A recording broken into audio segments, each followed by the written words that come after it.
Le 8 décembre 2024, l'écrivain économique Bryce Hoffman a écrit ceci sur le site web du magazine Forbes. Il a déclaré « L'effondrement soudain du régime despotique de Bachar el-Assad en Syrie ce week-end met en évidence l'interconnexion d'un nombre croissant de conflits mondiaux, révélant une dure réalité à laquelle la plupart d'entre nous préféraient ne pas penser trop profondément. La Troisième Guerre mondiale a déjà commencé. Les chefs d'entreprise doivent en prendre conscience et commencer à planifier en conséquence. La guerre mondiale a-t-elle commencé? Ou, pour le dire en termes prophétiques, le cheval roux d'Apocalypse 6 est-il déjà en marche?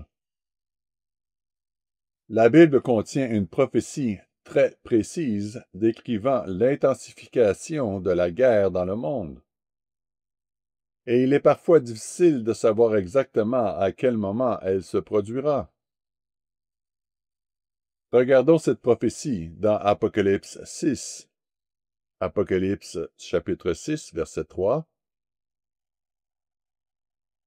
Apocalypse 6, versets 3 et 4.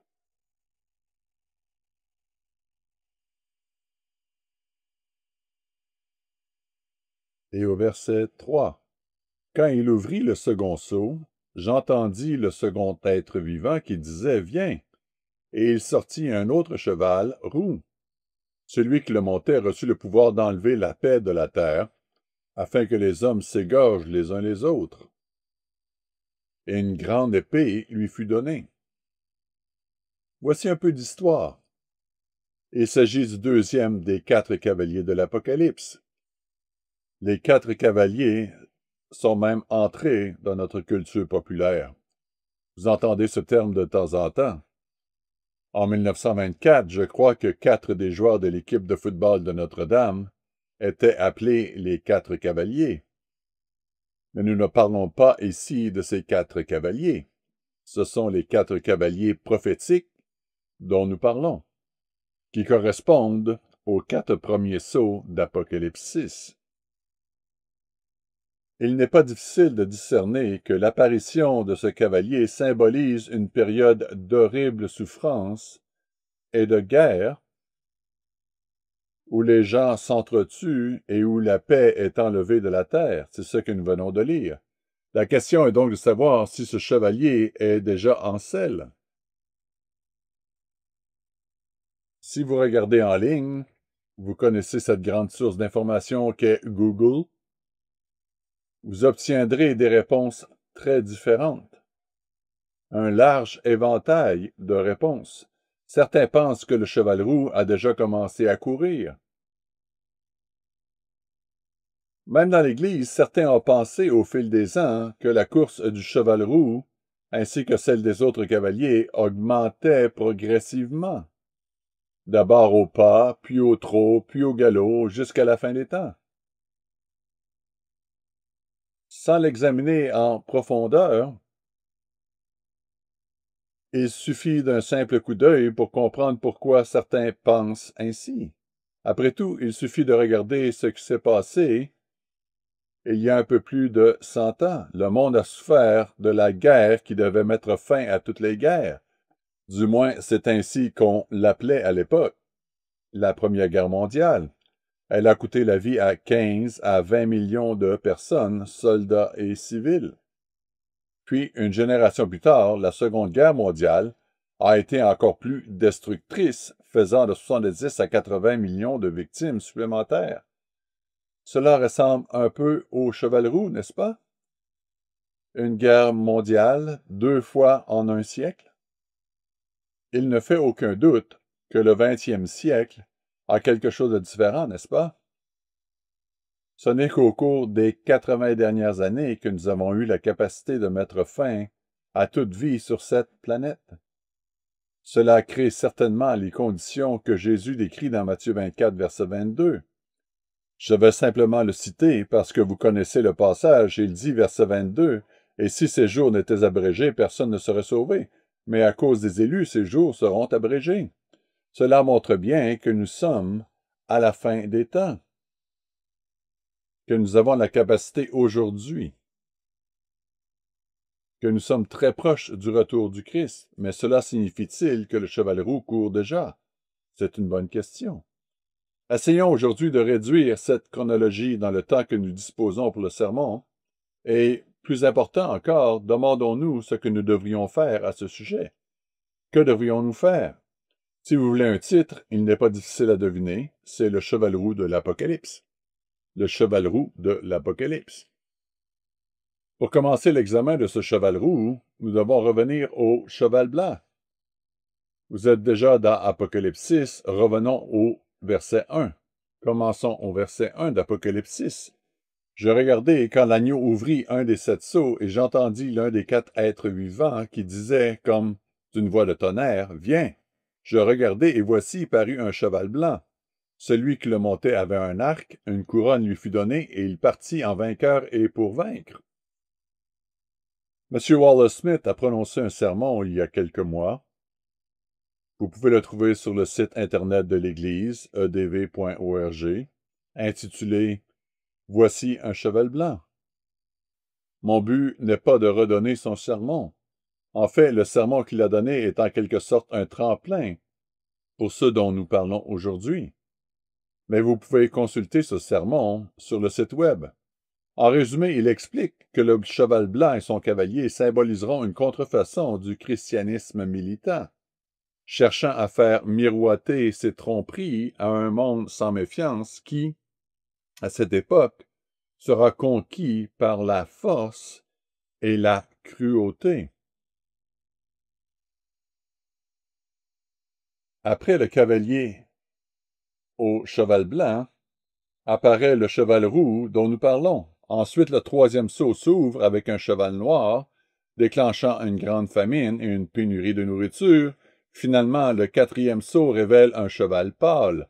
En fait, le mot signifie vert ou verdâtre.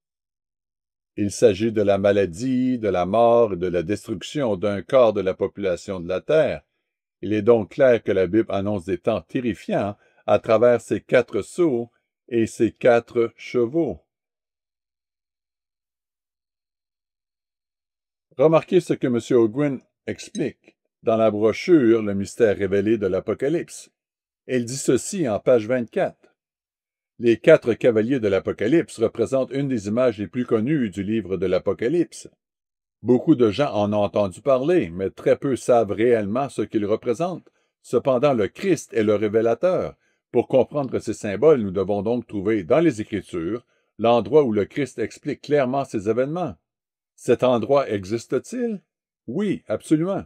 Il s'agit de la célèbre réponse du Christ quand les disciples lui demandèrent quel serait le signe de son avènement et de la fin du monde. Matthieu 24, versets 3 à 31. Ainsi, nous comprenons la signification des 4 cavaliers par Matthieu 24, ainsi que le deuxième cavalier, le cheval roux, dont nous parlons aujourd'hui. M. Ogwyn poursuit en disant, dans Matthieu 24, le Christ décrit un scénario qui commence par l'arrivée de faux prophètes, puis de guerres, des famines, des épidémies, des tribulations et des grands signes célestes. Le Christ décrivait les événements précédant son retour depuis les cieux. Le parallèle avec Apocalypse 6 est remarquablement clair. Il y a donc un lien étroit. Mais cela peut parfois nous amener à nous poser des questions. Les sceaux sont-ils déjà ouverts? Sont-ils ouverts maintenant? Parce que nous voyons des choses qui se sont déjà produites. Revenons à ce qu'écrit M. Ogwyn. Depuis que Jésus-Christ a prononcé ces paroles sur le mont des Oliviers, l'histoire montre que depuis 2000 ans, il y a eu des faux prophètes, des guerres, des épidémies, des famines et des persécutions religieuses. Quelle différence y a-t-il avec les événements qui se produiront après l'ouverture des sceaux? Apocalypse 6 révèle qu'au temps de la fin, l'impact de ces fléaux pour l'humanité sera plus important que jamais auparavant. Ce que nous voyons donc, c'est que Matthieu 24, versets 1 à 7, montre le modèle général que le monde a connu au cours des 2000 dernières années. Il nous donne une compréhension des sceaux, mais les sceaux eux-mêmes parlent d'événements qui se produiront exclusivement à la fin des temps. Il s'agit là d'une distinction importante entre les deux. Poursuivons la lecture de M. Ogwin. Bien que ce système de la fausse chrétienté ait commencé au 1er siècle, l'homme impie des temps de la fin apparaîtra seulement quand son temps sera venu. 2 Thessaloniciens 2, versets 6 et 7. Lorsque ce dernier faux prophète paraîtra sur la scène mondiale, les véritables chrétiens seront capables de connaître exactement où nous en serons dans le déroulement de la prophétie. Le premier sceau aura été ouvert et son accomplissement pour les temps de la fin se sera réalisé. L'ouverture des sceaux suivants ne tardera pas. Matthieu 24, versets 1 à 7 montre le schéma des 2000 ans d'histoire de l'humanité, tandis qu'Apocalypse 6 montre ce qui se passera juste avant le retour du Christ. Une distinction importante entre les deux. Sur cette toile de fond, concentrons-nous maintenant sur 2 clés qui permettent d'établir le calendrier de l'apparition du cheval roux. Première clé. L'apparition du cheval roux suit l'apparition du cheval blanc. C'est très compliqué, je sais. Première clé. L'apparition du cheval roux suit l'apparition du cheval blanc. Parfois, l'évidence peut être négligée. Et comme M. Ames avait l'habitude de le dire, ne négligez pas l'évidence. Si nous essayons de discerner le moment où le cheval roux commencera sa course, et si les sceaux sont ouverts successivement, ce qui est le cas, il est logique que si le premier sceau n'est pas encore ouvert, le second ne l'est certainement pas encore. Je pense que c'est la raison pour laquelle le sermon de M. Smith est si important. Voici un cheval blanc. Si vous l'avez manqué ou si vous ne l'avez pas entendu, il est bon de le revoir, de le vérifier et de l'écouter. Le cheval blanc est l'événement qui déclenche les autres sceaux en succession rapide. Avons-nous déjà vu le cheval blanc apparaître? Lorsque nous nous penchons sur l'histoire du Moyen Âge, nous entendons parler de l'Église catholique, de conversion forcée, de l'Inquisition espagnole, des croisades visant à anéantir les Vaudois. Nous avons entendu parler de nombreuses persécutions religieuses aux mains de ce faux système chrétien, imposé par l'épée. Nous l'appelons parfois le Saint-Empire romain, mais ces tyrans ont disparu, n'est-ce pas? Avec la montée de l'Israël moderne au cours des derniers siècles, nous en parlons beaucoup, la défaite anglaise de l'armada espagnole dans les années 1580, la montée de la Grande-Bretagne et de l'Amérique au début des années 1800, ce sont essentiellement les fils de Joseph qui ont donné le ton au cours des derniers siècles. C'est pourquoi nous pouvons aujourd'hui pratiquer notre religion en toute liberté. C'est pourquoi nous avons la même possibilité de pratiquer notre assemblée, comme nous l'avons entendu dans la sermonnette tout à l'heure, sans risque de nos jours. Nous voyons des lois garantissant la liberté d'expression, la liberté de religion et la liberté de réunion, en particulier parce qu'elles nous ont donné l'occasion de faire l'œuvre au cours des dernières décennies.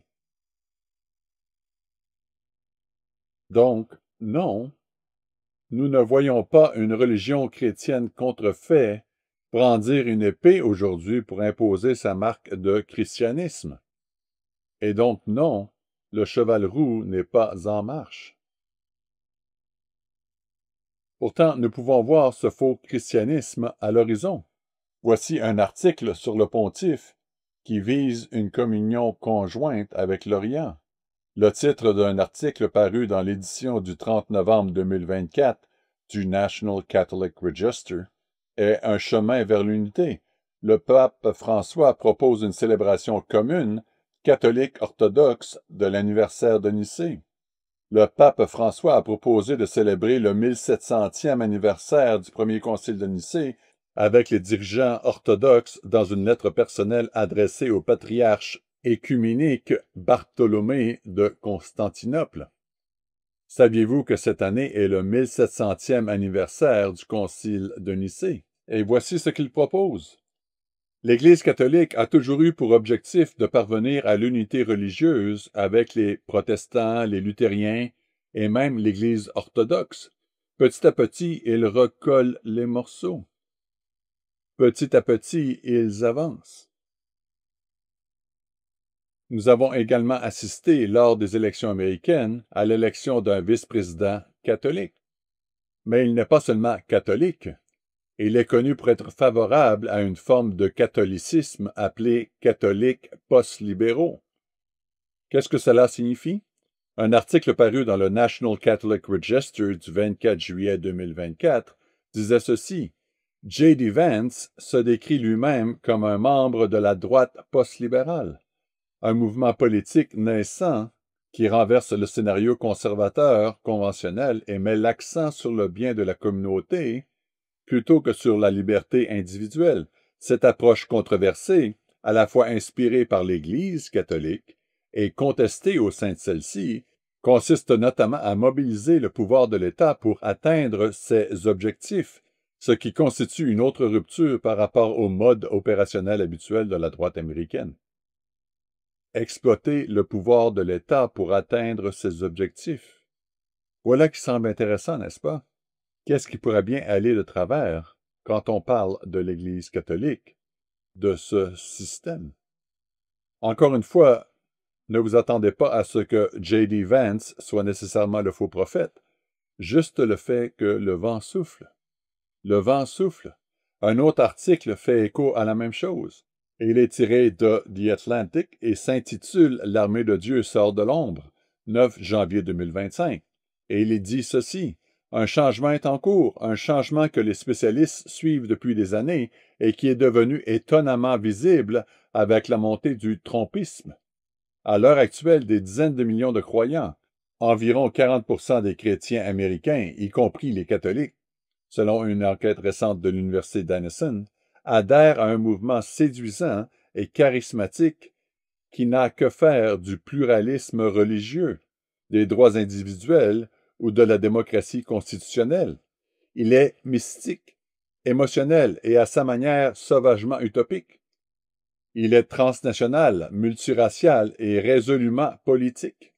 Les premiers dirigeants l'appellent la Nouvelle Réforme apostolique, NRA. Les idées centrales comprennent la croyance que Dieu parle par l'intermédiaire d'apôtres et de prophètes modernes, que les forces démoniaques peuvent contrôler non seulement des individus, mais des territoires et des institutions entières, que l'Église n'est pas tant un lieu qu'une armée active de Dieu, avec une mission sacrée de éradiquer la terre pour le royaume, alors que l'humanité s'enfonce de plus en plus dans la fin des temps. Il est clair que beaucoup de choses ne vont pas dans le bon sens ici. Mais il s'agit d'une tendance, et il s'agit d'une tendance. Qu'il s'agisse du nationalisme chrétien, des catholiques post-libéraux ou de la nouvelle réforme apostolique, il s'agit d'un animal différent. Avec des chrétiens traditionnels plus actifs, plus agressifs dans les institutions de la société, et qui ne s'en cachent pas. Lorsque nous regarderons un jour l'histoire, il se pourrait que les LGBTQ et l'agenda woke aient été le catalyseur d'un mouvement extrêmement agressif et politiquement actif.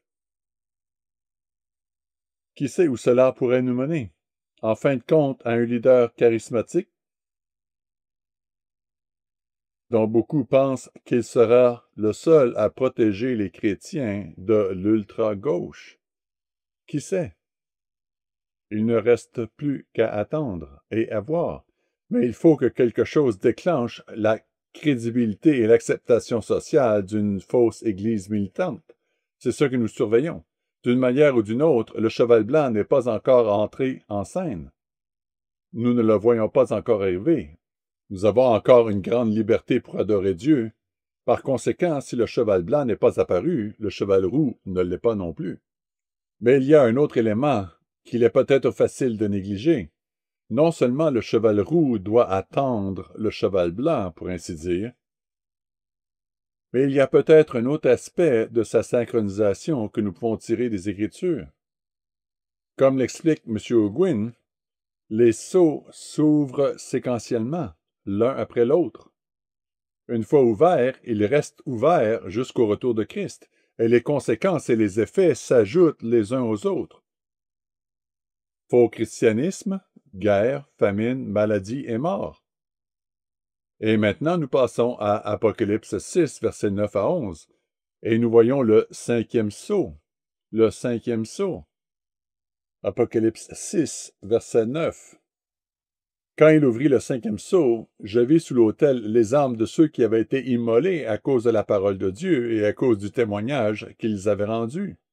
Et ils crièrent d'une voix forte en disant, « Jusqu'à quand, Maître saint et véritable, tardes-tu à juger et à tirer vengeance de notre sang sur les habitants de la terre? » Une robe blanche fut donnée à chacun d'eux, et il leur fut dit de se tenir en repos quelque temps encore jusqu'à ce que soit complet le nombre de leurs compagnons de service et de leurs frères qui devaient être mis à mort comme eux. Nous savons qu'il s'agit du cinquième sceau, le martyre des saints. C'est la grande tribulation. La grande tribulation commence avec l'ouverture du cinquième sceau. Si vous voulez une référence, Daniel 7, verset 25.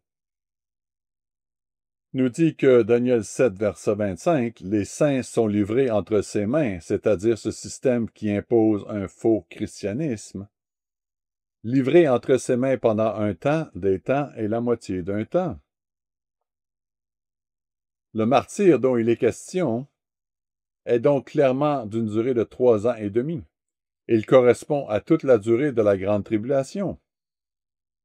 L'ouverture du cinquième sceau correspond donc à l'ouverture de la grande tribulation. Que pouvons-nous déduire de tout cela? Utilisons un peu de logique. Si les sceaux s'ouvrent séquentiellement, dans l'ordre du temps, cela signifie que les 4 sceaux précédents, les 4 cavaliers, s'ouvrent, chevauchent et apparaissent avant le début de la grande tribulation. N'est-ce pas assez évident?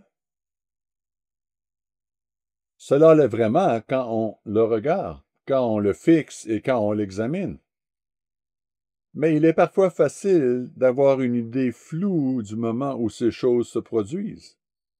Savoir que les sceaux s'ouvrent dans un ordre successif est vraiment crucial.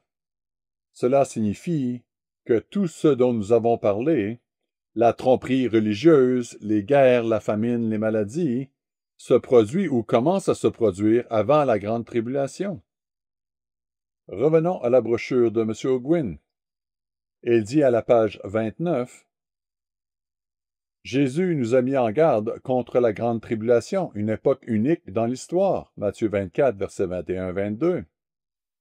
La grande tribulation commencera peu après l'abomination de la désolation, et elle sera la conséquence de l'accomplissement rapide des 5 premiers sceaux au temps de la fin. Cela nous amène à notre deuxième clé pour comprendre le calendrier du cheval roux.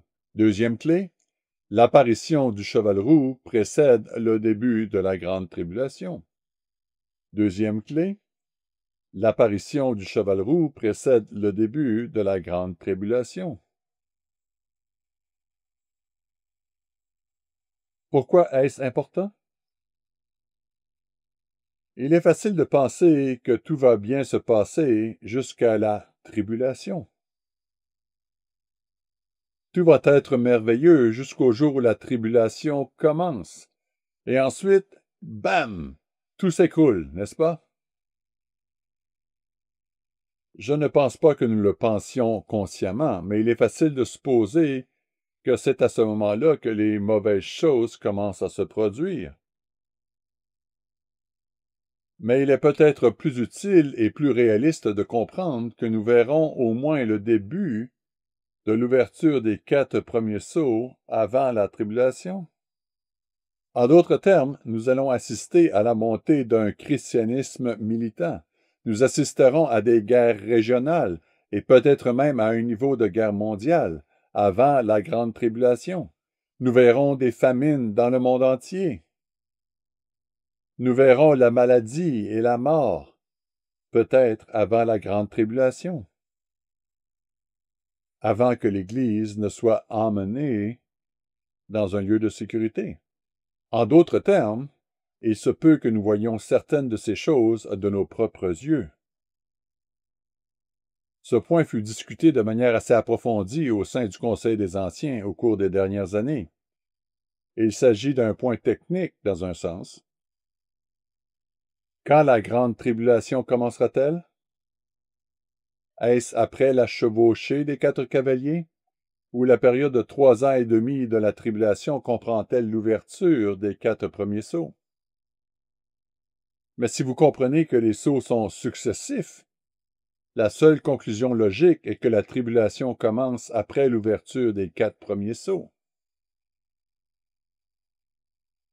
Cela a du sens. En d'autres termes, nous connaîtrons des temps difficiles.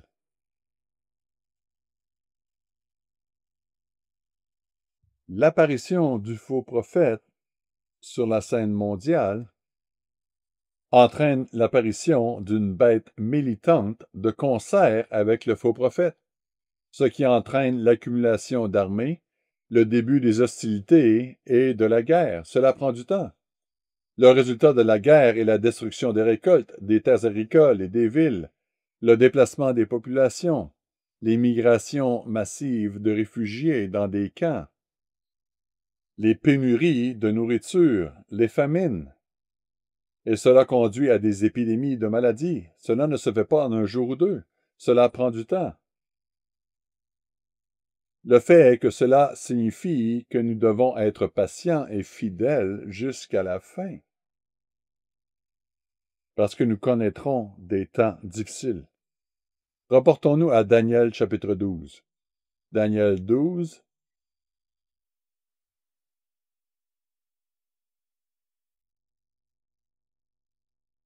Daniel 12, il s'agit d'un passage fascinant qui a beaucoup à voir avec nous. Nous qui vivons dans cette génération, les dernières années avant le retour du Christ. Daniel 12, verset 1. En ce temps-là, le contexte est le temps de la fin. Si vous regardez la fin du chapitre précédent, verset 1, en ce temps-là se lèvera Michaël, le grand chef, le défenseur des enfants de ton peuple. Et ce sera une époque de détresse telle qu'il n'y en a point eu de semblable depuis que les nations existent jusqu'à cette époque. Cela correspond à la grande tribulation à la fin des temps. En ce temps-là, ceux de ton peuple qui seront trouvés inscrits dans le livre seront sauvés. Plusieurs de ceux qui dorment dans la poussière de la terre se réveilleront, les uns pour la vie éternelle, les autres pour l'opprobre, pour la honte éternelle. Cela détermine le moment du retour du Christ et de la résurrection des saints. Verset 3. Ceux qui auront été intelligents brilleront comme la splendeur du ciel, et ceux qui auront enseigné la justice à la multitude brilleront comme les étoiles, à toujours et à perpétuité. Cela nous rappelle d'une certaine manière M. Ames. C'était l'une de ses écritures préférées et un des objectifs qu'il voulait atteindre tout au long de sa vie. Verset 3. Ceux qui auront enseigné la justice à la multitude brilleront comme les étoiles, à toujours et à perpétuité. Verset 4. Toi, Daniel, tiens secrète ces paroles et scelle le livre jusqu'au temps de la fin. Plusieurs alors le liront et la connaissance augmentera. On lui a dit, enregistre-le et lâche prise. Tu ne le comprendras pas. Mais, vous savez, frères et sœurs, n'est-il pas encourageant de savoir que si nous vivons à la fin des temps, il y a des choses que nous serons capables de comprendre que même ceux qui les ont écrites n'ont pas comprises. Dieu laissera-t-il la dernière génération qui vit ces temps sans comprendre ce qu'elle traverse? Verset 4. scelle le livre jusqu'au temps de la fin. Plusieurs alors le liront et la connaissance augmentera. Nous comprenons comment, aujourd'hui, on peut prendre l'avion, voler pendant 10 ou 12 heures et se trouver de l'autre côté de la Terre, ou du moins sur un autre continent, proche de l'autre côté de la Terre. C'est incroyable. Des voyages qui auraient pris des semaines, voire des mois, il y a quelques centaines d'années ou moins. Verset 4. Et la connaissance augmentera. Nous sommes à l'aube de ce que l'on appelle la révolution de l'IA. Alors que nous pensons que les connaissances, les informations et les données augmentaient, attendez un peu. C'est du moins ce qu'on nous dit. À cause de cette révolution de l'IA, nous vivons à une époque très intéressante. Il poursuit dans Daniel 12, verset 5. Et moi, Daniel, je regardai, et voici, 2 autres hommes se tenaient debout, l'un en deçà du bord du fleuve et l'autre au-delà du bord du fleuve. L'un d'eux dit à l'homme vêtu de lin qui se tenait au-dessus des eaux du fleuve, quand sera la fin de ces prodiges? Et j'entendis l'homme vêtu de lin qui se tenait au-dessus des eaux du fleuve, il leva vers les cieux sa main droite et sa main gauche, et il jura par celui qui vit éternellement que ce sera dans un temps, des temps et la moitié d'un temps, et que toutes ces choses finiront quand la force du peuple saint sera entièrement brisée. Nous voyons donc la même période de temps exprimée, 3 ans et demi. En d'autres endroits, on parle de 42 mois ou de 1260 jours. Un temps, des temps et la moitié d'un temps. Il s'agit du temps de la tribulation, dont nous avons parlé ici. Remarquez dans Daniel 12, verset 8. J'entendis, mais je ne compris pas. Et je dis, mon Seigneur, quelle sera l'issue de ces choses? Il répondit, va, Daniel, car ces paroles seront tenues secrètes et scellées jusqu'au temps de la fin. La déduction est qu'au moment de la fin, ils seront ouverts pour ceux qui veulent comprendre et qui sont prêts à se soumettre à Dieu, comme nous l'avons entendu dans la sermonnette, dans la crainte de Dieu et à l'adorer et à vivre une vie qui est à sa louange. Verset 9. Ces paroles seront tenues secrètes et scellées jusqu'au temps de la fin. Verset 10. Plusieurs seront purifiés, blanchis et éprouvés. Les méchants feront le mal, et aucun des méchants ne comprendra, mais ceux qui auront de l'intelligence comprendront. Il dit même que certains seront dans la tribulation. Notre défi est que nous voulons que Dieu nous rende blancs maintenant. Nous voulons nous soumettre à son affinage maintenant, n'est-ce pas? Pour ne pas avoir à passer par un raffinage plus sévère. Daniel 12, verset 11. Depuis le temps où cessera le sacrifice perpétuel et où sera dressée l'abomination du dévastateur, il y aura 1290 jours. Il s'agit là d'une indication très claire et très précise de l'imminence de la tribulation.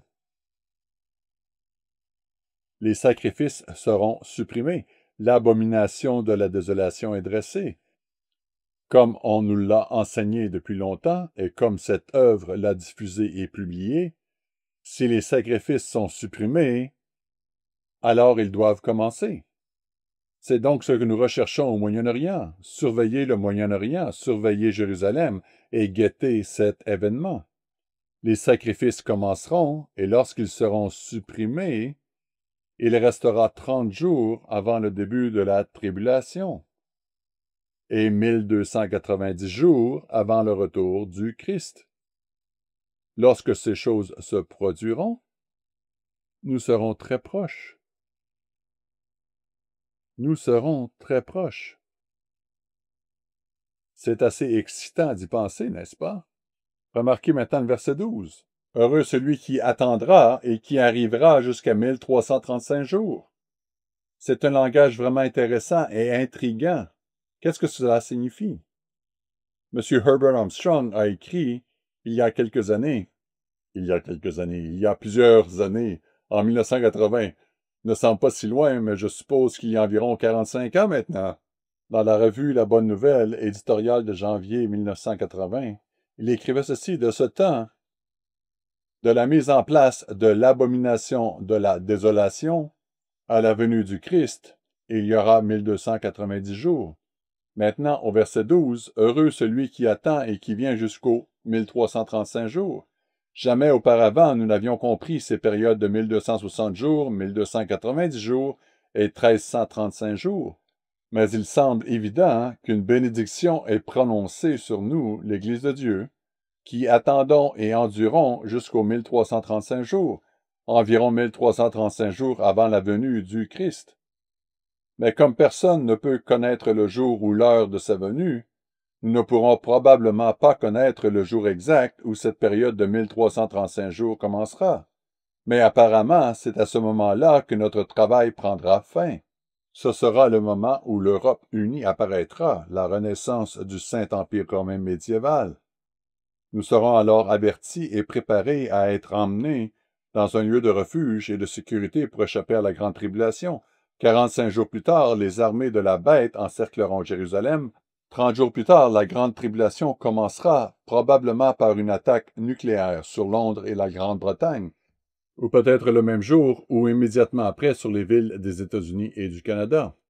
Il est évident qu'il émet beaucoup de conjectures.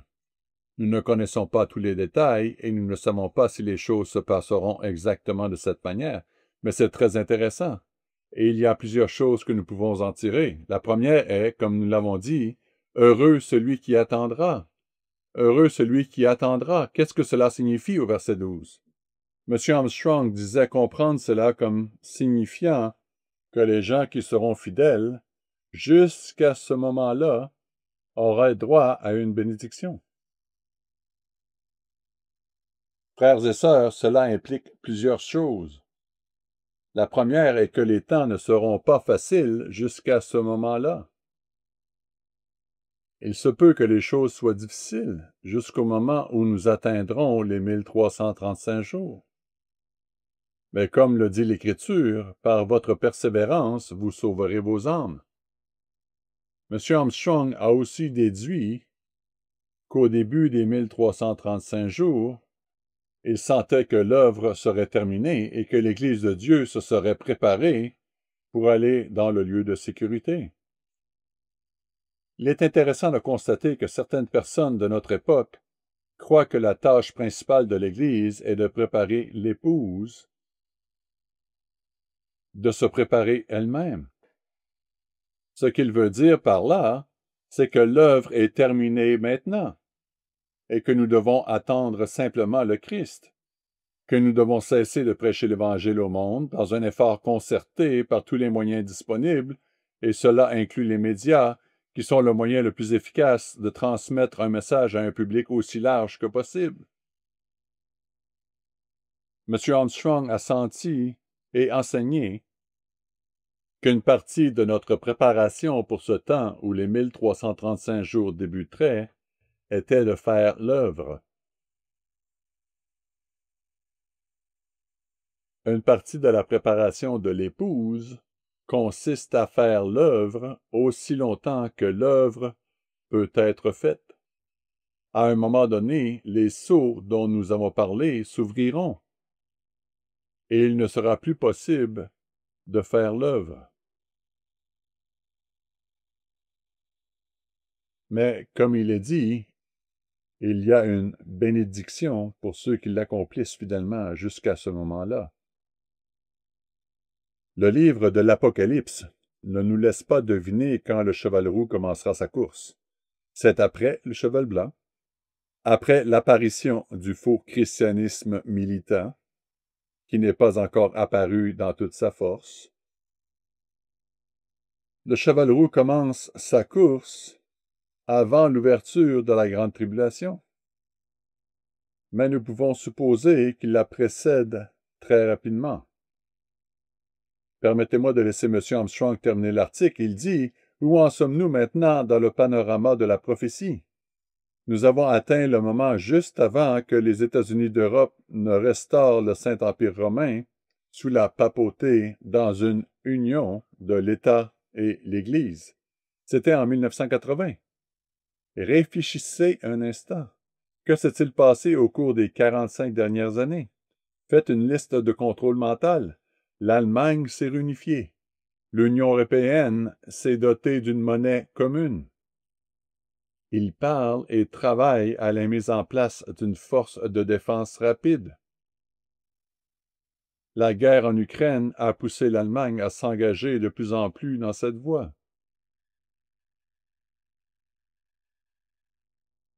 La puissance et le prestige des États-Unis ont considérablement diminué. Il s'agit d'une progression lente mais constante au cours des 45 dernières années, depuis que M. Armstrong a écrit ces mots. Et nous semblons être sur le point d'y parvenir. S'il pensait que nous étions sur le pas de la porte à l'époque, où en sommes-nous aujourd'hui? Où en sommes-nous aujourd'hui? Il dit, une fois que cette troisième grande puissance mondiale sera formée, notre travail sera bientôt terminé. Cela pourrait se produire dans 1 an, 2 ans ou 5 ans, ou 45 ans. Ce n'est pas ce qu'il disait, c'est moi qui le dis. Ce n'est pas parce que c'est plus long que c'était inexact, n'est-ce pas? Ce n'est pas parce que cela a pris plus de temps que cela ne se produira pas. Il dit, cela pourrait arriver soudainement, laissant le monde entier stupéfait. Le monde entier est maintenant en feu. Ce n'est pas la grande tribulation, mais c'est certainement un préliminaire, un temps de jeûner et de prier intensément. Frères et sœurs, si 1980 fut une période de jeûne et de prière intensif, qu'en est-il aujourd'hui? Où en sommes-nous aujourd'hui? Nous sommes littéralement à la porte de certaines de ces choses. 2 clés donc. L'apparition du cheval roux suit l'apparition du cheval blanc, et l'apparition du cheval roux précède le début de la grande tribulation. Dans le temps qu'il nous reste, tirons quelques enseignements personnels de ce dont nous avons parlé, la chronologie du cheval roux. Comme l'a conclu M. Armstrong, que devons-nous faire maintenant? Si nous savons où nous en sommes dans la prophétie. Premier enseignement. Nous devons nous approcher de Dieu. Ce n'est pas nouveau, ce n'est pas compliqué, mais premièrement, nous devons nous approcher de Dieu. Reprenons là où M. Armstrong s'est arrêté. Il a dit, il est temps de jeûner et de prier intensément, frères et sœurs. Si cela était vrai il y a 45 ans, et c'était le cas pour ceux dont la vie s'est terminée peu de temps après qu'il ait écrit cela, c'était la fin de leur épreuve. C'était donc urgent pour eux. Franchement, pensez à ce qui s'est passé quelques années plus tard. Lorsqu'il est mort et qu'une apostasie à grande échelle s'est produite dans l'Église, absolument, ce fut une période de jeûne et de prières intensifs. Encore une fois, combien plus aujourd'hui? Pour nous préparer à ce temps, il est temps de se rapprocher de Dieu. Pendant ce temps, dans notre monde occidental moderne et riche, nous pouvons être tellement préoccupés par nous-mêmes, par notre confort et nos besoins, que nous ne réalisons pas qu'il y a un monde qui souffre. En décembre 2024, des rebelles ont pris le contrôle du gouvernement syrien. Lorsque l'on entend parler d'un mouvement militaire comme celui-ci, il est facile d'oublier que lorsque les rebelles entrent dans le pays, cela signifie que les civils fuient pour sauver leur vie. Ils se cachent dans leurs maisons. Les magasins, les commerces, le travail, tout cela est fermé. Il devient trop dangereux de s'aventurer dehors. Trop souvent, dans notre monde occidental, nous sommes contrariés de ne pas avoir accès au Wi-Fi. à notre café préféré ou au dernier iPhone que nous attendions. Si nous sommes si préoccupés par notre propre succès ou nos distractions, nous ne sommes peut-être pas aussi proches de Dieu que nous devrions l'être. Si vous êtes jeune, cela ne veut pas dire que nous ne faisons pas d'études, que nous ne travaillons pas fort, que nous ne trouvons pas de travail, que nous ne cherchons pas à nous améliorer, que nous n'essayons pas d'aller de l'avant dans la vie. Mais ce que cela signifie, c'est que les soucis de cette vie nous détournent-ils de ce qui est vraiment important lorsque nous sommes au bord du gouffre, de ce dont parle Daniel et ce dont parle l'Apocalypse. M. Weston a donné cet exemple il y a quelque temps, dans Jérémie 45, verset 1. Et pour moi, c'est tout simplement puissant. Jérémie 45, verset 1. Il est question de l'exemple de Baruch, je crois. Jérémie 45, verset 1.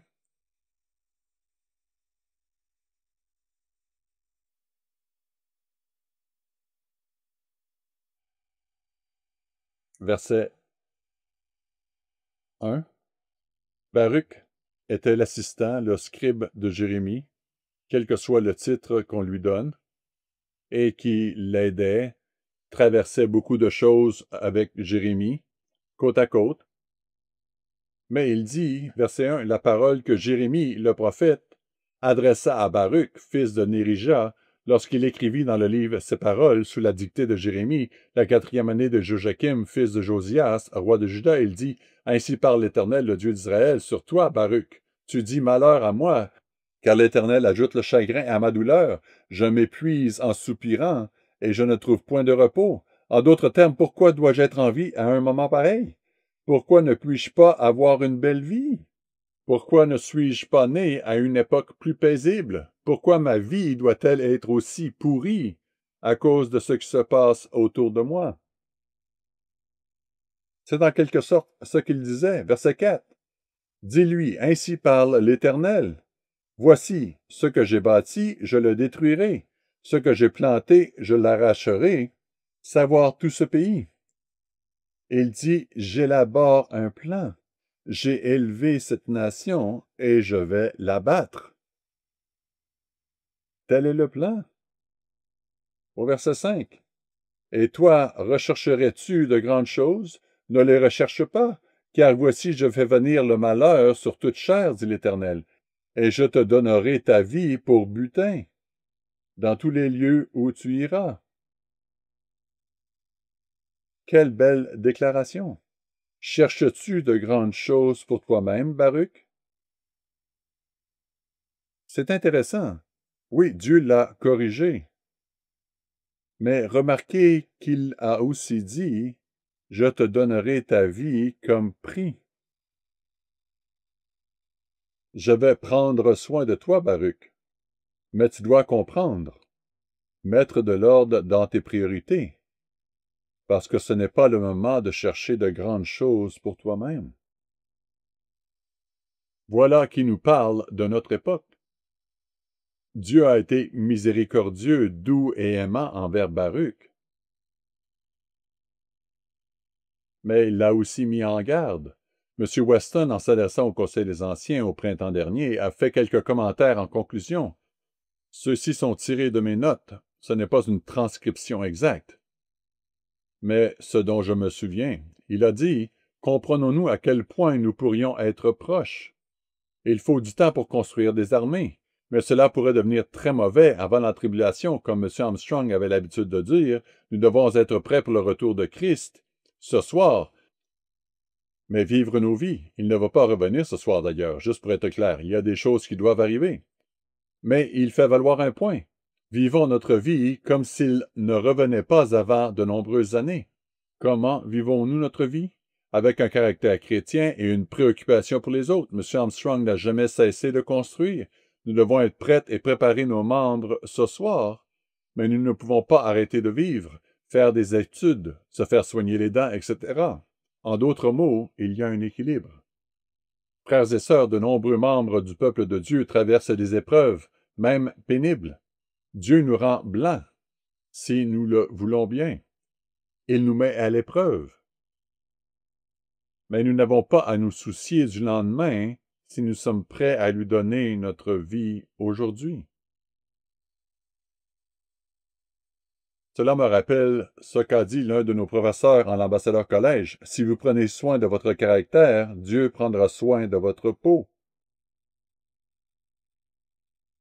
Si vous êtes occupé à être juste, de le suivre, de lui soumettre votre vie, il s'occupera du reste.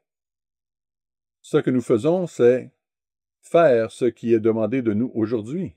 Puis nous faisons ce qui nous est demandé le jour suivant, le jour suivant et le jour suivant. Et avant que vous vous rendiez compte, le temps de la fin sera achevé et ces événements appartiendront au passé.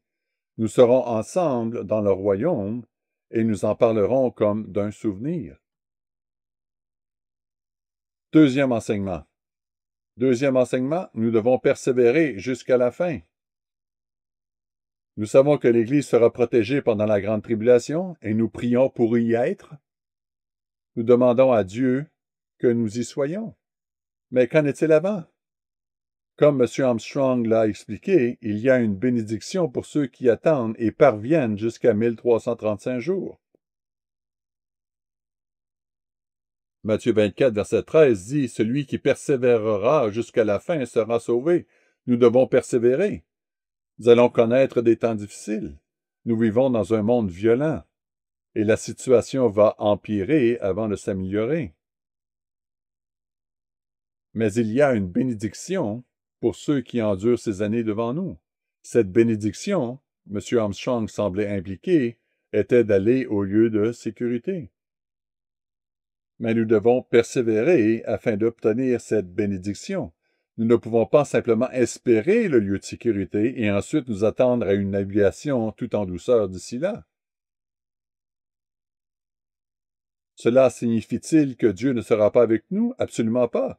Je pense à l'un des rapports que nous avons reçus pendant la fête au sujet de la fête en Haïti, et j'aimerais en lire une partie parce que je pense qu'il donne un contexte intéressant. Il s'agit d'un rapport rédigé par l'un de nos membres en Haïti à l'intention de M. Pierre. Vendredi 18 octobre 2024, le premier jour de la fête, nous avons eu une assistance directe de 26 personnes réunies dans la salle à Pétionville pour l'assemblée du matin. L'assemblée de l'après-midi a vu le nombre de personnes dans la salle passer de 26 à 25. Un délicieux repas a été servi entre les deux assemblées. Alors que nous étions rassemblés paisiblement à Pétionville, attendant avec impatience les festivités, ce qui se passait à Port-au-Prince n'avait rien de réjouissant. Le centre-ville, ce qui reste de la capitale, vivait une journée d'enfer. Des tirs d'armes automatiques lourdes furent entendus dans tous les coins, toute la journée et toute la nuit d'hier. Ils se sont poursuivis toute la journée d'aujourd'hui, empêchant de nombreux membres de l'Église de s'aventurer dans la rue pour participer aux assemblées du deuxième jour dans notre salle habituelle. Pour ceux qui ont pu sortir ce matin, l'ambiance de la fête des tabernacles était encore présente. Le soleil a continué à briller, mais surtout, il faisait chaud dans les rues. Frères et sœurs, pensez à votre fête. Comment s'est-elle déroulée en 2024? Quels ont été les défis auxquels vous avez été confrontés? Quelqu'un s'est-il trompé dans votre commande au restaurant? Ou peut-être avez-vous eu un pneu crevé en chemin? Ou peut-être avez-vous eu un problème de santé? Je ne veux pas prendre à la légère les problèmes que beaucoup d'entre nous ont rencontrés lors de la fête. Mais que diriez-vous de manquer le deuxième jour à cause de combats dans votre ville natale et de ne pas pouvoir sortir de chez vous? Je ne pense pas que beaucoup d'entre nous aient eu à faire face à cela. Pourtant, les frères d'Haïti ont été confrontés à cela l'année dernière. Mais Dieu les a protégés. Il a pris soin d'eux. Mais ils ont vu des choses très proches de chez eux. Je veux en lire davantage. Il dit 20 octobre. Le troisième jour de la fête des tabernacles 2024 en Haïti s'est bien déroulé pour les membres de l'Église du Dieu vivant réunis à Pétionville. Le climat d'insécurité qui sévit dans la capitale depuis le milieu de la semaine n'a pas ralenti les membres dans leur désir d'être présents pour participer à l'assemblée en direct qui s'est tenue samedi après-midi. Frères et sœurs ont profité de l'occasion de fraterniser et partager un repas ensemble avant le début de l'assemblée sabbatique. L'ambiance fraternelle qui régnait a permis à chacun de vivre un moment agréable et festif. 21 octobre. Les 5e, 6e et 7e jours de la fête des tabernacles en Haïti se sont bien déroulés pour les membres de l'Église, malgré la recrudescence du climat d'insécurité à Port-au-Prince, dans ses environs immédiats et dans plusieurs autres villes de province qui ont connu une période difficile durant ces jours. Les membres étaient très satisfaits du déroulement de la fête et très reconnaissants à Dieu pour sa protection en ces temps troublés. Le temps est resté beau jusqu'à la fin et l'ambiance était à la joie et à la reconnaissance. Il est remarquable que nous puissions être heureux avec si peu et rester positifs alors que tout semble s'effondrer autour de nous. C'est une expérience vraiment exceptionnelle. Frères et sœurs, c'était la fête de vos frères et de mes frères cette année. Pas dans le futur, mais cette année. Je pense que c'est instructif pour nous tous, car nous vivons encore dans une période de paix relative, n'est-ce pas? Pourtant, beaucoup de nos frères, dans les pays du monde entier, vivent déjà des situations très, très difficiles. Les frères du Venezuela n'ont pas pu voyager en raison des troubles et des problèmes liés à l'obtention d'un passeport, etc. L'été dernier, des frères du Myanmar ont dû fuir à cause de la guerre civile qui sévit dans leur pays. Nous avons des frères à Cuba qui sont confrontés à des difficultés extrêmes en raison du manque de nourriture. L'Église a trouvé des moyens d'engager des personnes pour leur apporter de la nourriture, mais c'est grave. Le fait est que nous devrons tous persévérer et que nous serons mis à l'épreuve en cours de route. David a écrit dans Psaume 34, verset 20, Psaume 34, verset 20, « Le malheur atteint souvent le juste, mais l'Éternel l'en délivre toujours. » Il est peut-être important que nous comprenions que les temps pourraient devenir plus difficiles avant que nous n'allions dans le lieu de sécurité. Mais Dieu prend déjà soin de ses frères dans le monde entier qui sont confrontés à certaines de ces choses. Il se peut même que nous soyons persécutés pour la vérité. Les Écritures disent que cela arrivera. Mais il y a une grande différence entre être persécuté pour la vérité avant la tribulation et passer par la tribulation. M. Wyatt Seselka a donné un sermon il y a quelques années, un sermon très, très utile et encourageant, « La foi est le lieu de sécurité », parle de ce même sujet. Je vous le recommande vivement. M. Seselka, 21 décembre 2013, sur notre site EDV, dans l'onglet des sermons, « La foi est le lieu de sécurité ». Parlons de notre troisième enseignement. Troisième enseignement à retenir. Nous devons faire l'œuvre. Nous devons faire l'œuvre. Que faisons-nous pour tenir le coup? Nous faisons face à ce qui nous attend avec courage, espoir et foi, et nous continuons à faire l'œuvre. Reportons-nous à Matthieu 24. Comme M. Armstrong le disait, il pensait que le marqueur de 1335 jours serait le moment où l'œuvre prendrait fin. Matthieu 24. C'est une conjecture, mais c'est sa meilleure hypothèse. Reportons-nous à Matthieu 24, versets 13 et 14, où il est dit « Mais celui qui persévérera jusqu'à la fin sera sauvé. Cette bonne nouvelle du royaume sera prêchée dans le monde entier pour servir de témoignage à toutes les nations. Alors viendra la fin. » Une grande partie de notre préparation pour ce temps et de notre croissance spirituelle, comme M. Armstrong avait l'habitude de l'expliquer, est de faire partie de l'œuvre. Il s'agit de donner notre vie pour nos frères dans le monde qui ont besoin de ce message. C'est pourquoi nous faisons l'œuvre aujourd'hui. Nous avons tous un rôle à jouer. Chaque membre de l'Église a un rôle à jouer dans l'œuvre, pas seulement ceux qui écrivent les articles, enregistrent les émissions télévisées, ou font des sermons dans les églises locales. Chaque personne dans l'Église aujourd'hui fait partie de l'œuvre. Ceux qui font l'œuvre et qui sont occupés à travailler seront bénis lorsque le Christ reviendra. Remarquez dans Matthieu 24, versets 45 à 47, quel est donc le serviteur fidèle et prudent que son maître a établi sur ses gens pour leur donner la nourriture au temps convenable? Heureux ce serviteur que son maître, à son arrivée, trouvera faisant ainsi. En d'autres termes, nous faisons l'œuvre jusqu'à ce que nous ne puissions plus la faire. Verset 46. Heureux ce serviteur que son maître, à son arrivée, trouvera faisant ainsi. Verset 47. Je vous le dis en vérité, et il l'établira sur tous ses biens. Donc, le cheval roux a-t-il commencé sa course? Pas encore. Pour résumer la dernière heure, la réponse est non. Mais les conditions sont certainement en train de se mettre en place, et les conditions sont en train de se mettre en place pour que les seaux s'ouvrent un par un, dans un ordre successif.